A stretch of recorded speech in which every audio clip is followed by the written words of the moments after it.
लेकिन यहां पे यह जरूर बताया गया है कि प्रभु यीशु मसीह उन लोगों की इस बात को सुनकर मन में जरूर खेदित हुआ होगा। अब वो अपने मुंह से तो कुछ भी नहीं कहना चाहता था। उसने अपनी उंगली के साथ भूमि पर लिखना शुरू किया, लेकिन जब ये लोग जो यीशु को परखने के लिए आए थे, ये बाज नहीं आए, बार बार यीशु से पूछते ही जा रहे थे कि तू बता कि इस स्त्री के साथ क्या किया जाए। फिर उस वक्त प्रभु यीशु मसीह ने उठकर उनसे कहा। हो सकता है कि प्रभु यीशु मसीह ने इस तरह से उनको बताया हो कि तुम व्यवस्था को जानते हो, या यहां पे लिखा गया है कि यीशु ने उठकर उनसे कहा कि तुम में से जो निष्पाप हो वो पहला पत्थर उसके मारे। और हुआ क्या? लिखा है कि बड़े से लेकर छोटे तक सब एक एक करके वहां से निकल गए, और वहां पे केवल और केवल वो स्त्री और प्रभु यीशु मसीह रह गए। प्रभु यीशु मसीह, मैंने जैसे बहुत बार ये बात कही है कि ये वचन जो है इंसान को पाप से दूर रखता है, और पाप जो है वो इंसान को इस वचन से दूर रखता है। अगर उस स्त्री के समान बाकी लोग भी वहां से परमेश्वर की इस आज्ञा को या इस बात को सुनकर एक एक करके ना जाते, तो मैं समझता हूं, मेरा विचार यह है कि वो सब लोग उद्धार पा जाते, उन सब लोगों का छुटकारा हो जाता। बहुत बार हम जो जीवित लोग हैं, बड़ी बड़ी सभाओं में जाते हैं, बड़ी बड़ी सभाओं में हमें जाने का मौका मिलता है, बहुत अभिषिक्त दासों से हम परमेश्वर का वचन सुनते हैं, लेकिन वो उस वचन को सुनकर ग्रहण ना करने की बजाय वहां से चल पड़ते हैं, या उस प्रचारक के प्रति कुछ कुछ बोलना शुरू कर देते हैं। वचन में आज ही सुबह मैं पढ़ रहा था, तीमुथियुस की पत्री में लिखा है, जो परमेश्वर के वचन को सुनाते हैं वे 2 गुने आदर के योग्य हैं। मैं ऐसे मनन कर रहा था कि अगर वचन सुनाने वाले के लिए आदर का जो मापदंड है वो दुगना है, तो जो खुद वचन है उसका कितना ज्यादा आदर होना चाहिए। हालेलुया। हम इस बात को ना भूलें कि हम जब परमेश्वर को जान लेते हैं तो परमेश्वर हमें पश्चाताप का मौका देता है। परमेश्वर हमसे एक बात बहुत स्पष्ट रीति से कहता है कि आगे को पाप ना करना। आज ही मैं सुबह इस बात को देख रहा था, यूहन्ना की अंजील उसका 10 अध्याय उसके 10 वचन में लिखा है, चोर और किसी काम के लिए नहीं परंतु चोरी करने, नाश करने और घात करने के लिए आता है। चोर और किसी काम के लिए नहीं, चोरी करने, घात करने और नष्ट करने के लिए आता है। प्रभु यीशु मसीह ने कहा, मैं इसलिए आया ताकि तुम जीवन पाओ और बहुतायत का जीवन पाओ। इस गुनाह के द्वारा लोग चाहते थे कि वो स्त्री मार दी जाती, लेकिन क्योंकि परमेश्वर ने जगत से ऐसा प्रेम किया कि उसने अपना इकलौता पुत्र दे दिया, ताकि जो कोई उस पर विश्वास करे वह नाश ना हो बल्कि हमेशा का जीवन पाए।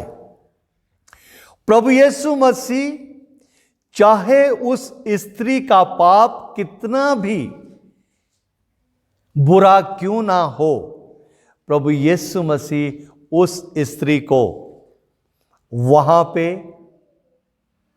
बचाता है। हालेलुया। क्यों बचाता है? क्योंकि वो उससे प्रेम करता है। ऐसा नहीं है कि बाकियों से वो प्रेम नहीं करता, बाकियों से भी वो प्रेम करता है। अच्छा होता कि जब प्रभु यीशु मसीह ने कहा कि पहला पत्थर वो मारे जिसने कभी पाप ना किया हो या जो निष्पाप हो। चाहिए था कि वो सारी जो भीड़ वहां पे इकट्ठी थी अपने अपने पाप को प्रकट कर देती। प्रभु जानता, कहती कि नहीं प्रभु, हम में भी पाप है, तो प्रभु सबको बहुतायत से, हालेलुया हालेलुया, मुझे और आपको इस बात को समझना जरूरी है कि उस स्त्री का छुटकारा इस कारण से हो सका कि वो प्रभु की उपस्थिति से भागी नहीं। जैसे लोग गए थे, ये भी चुप करके निकल जाती कि अब तो मेरे ऊपर कोई दोष लगाने वाला है नहीं, लेकिन वो प्रभु की हजूरी में ही रही। और प्रभु की हजूरी में रहने से क्या फायदा हुआ? प्रभु की हजूरी में रहने से उसको ये फायदा हुआ कि यीशु उसके साथ व्यक्तिगत तौर से बात कर सका, क्योंकि इससे पहले उस स्त्री को मौका नहीं मिला कि वो यीशु से डायरेक्ट व्यक्तिगत रूप से बात कर सकती।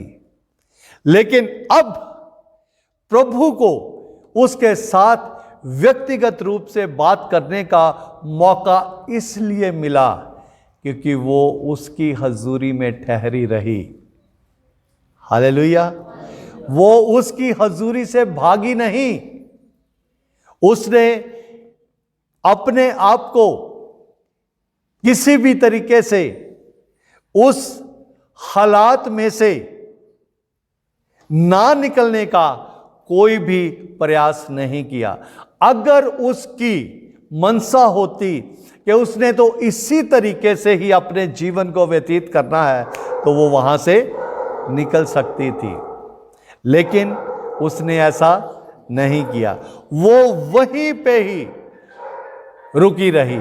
और नतीजा क्या हुआ? यीशु ने अपनी आंखें उठाकर उससे पूछा। क्या पूछा?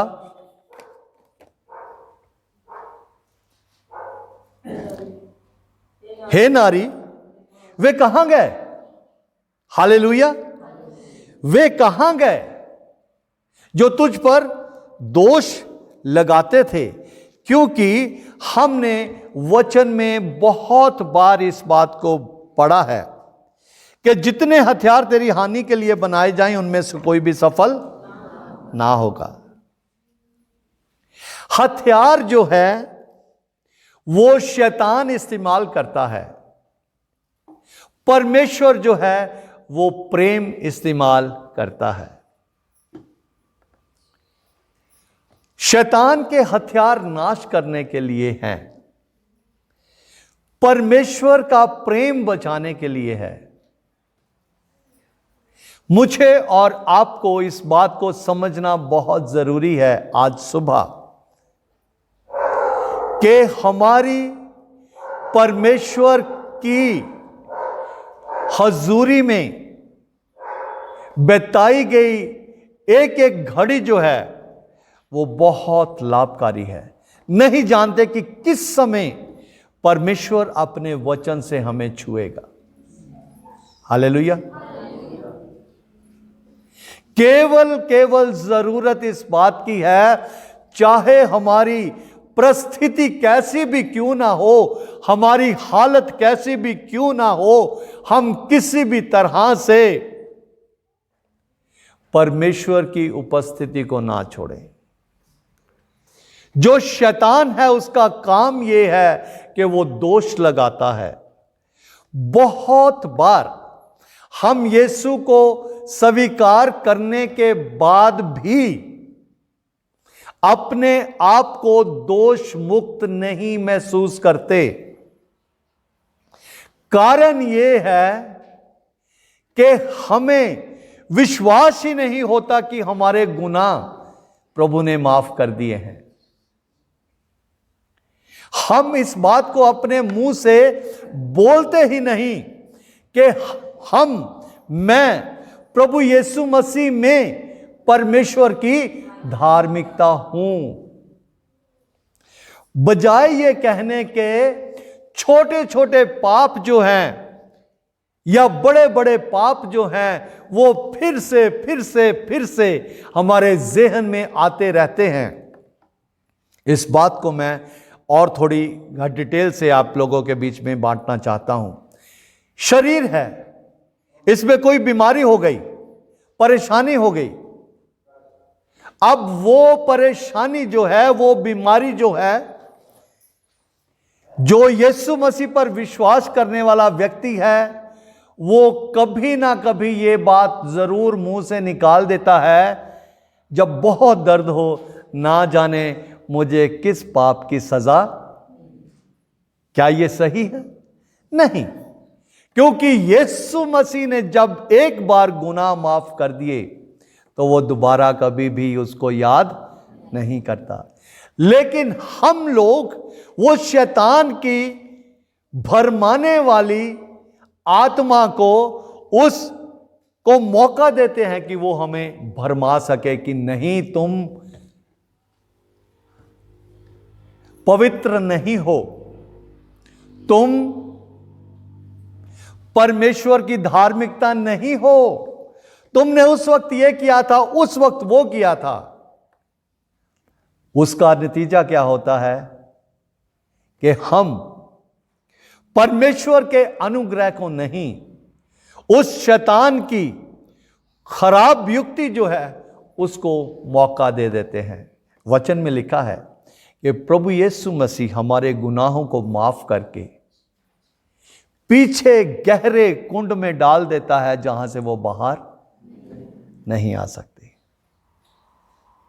इस स्त्री ने यीशु को क्या कहा जब यीशु ने उससे पूछा कि तेरे ऊपर दोष लगाने वाले कहां हैं? अजीजों, मैं इस सुबह आपको इस बात से उत्साहित करना चाहता हूं। दुष्ट कैसे भी हमारे जीवन में, हमारे परिवार में, हमारे बच्चों के ऊपर अटैक करने की कोशिश करें, अगर हमने यीशु के प्रेम को जान लिया है, अगर हमने यीशु को जान लिया है, तो हमें यह अपने मुंह से डिक्लेयर करना है कि मेरा बच्चा प्रभु यीशु मसीह में परमेश्वर की धार्मिकता है। और जब हम परमेश्वर मसीह यीशु के द्वारा परमेश्वर की धार्मिकता हैं, तो हमारे सारे रोग उसने अपने ऊपर उठा के हमें आजाद कर लिया। यीशु ने कहा कि तुम सत्य को जानोगे और सत्य तुम्हें आजाद करेगा। सत्य क्या है कि हम मसीह यीशु में परमेश्वर की धार्मिकता है।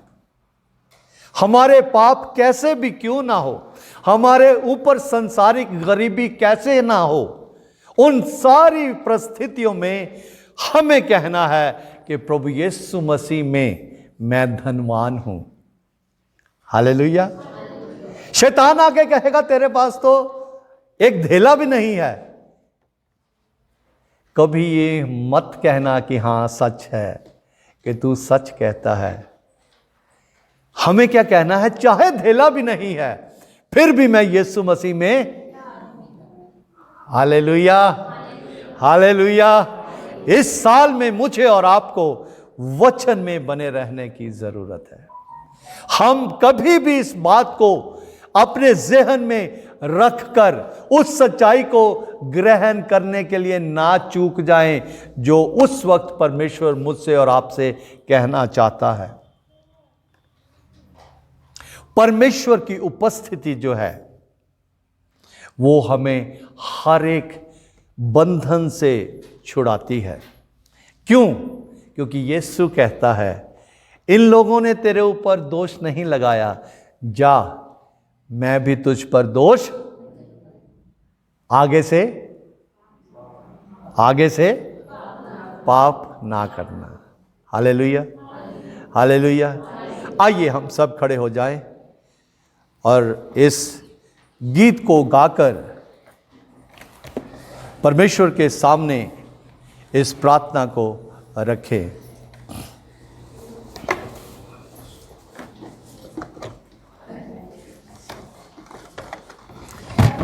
सब लोग अपनी आंखें बंद करेंगे। ये क्षण जो है हम सबको बहुत आयत से आशीष देगा और एक बार हमें इस बात को जानने के लिए एक बार फिर से प्रभु मौका दे रहा है।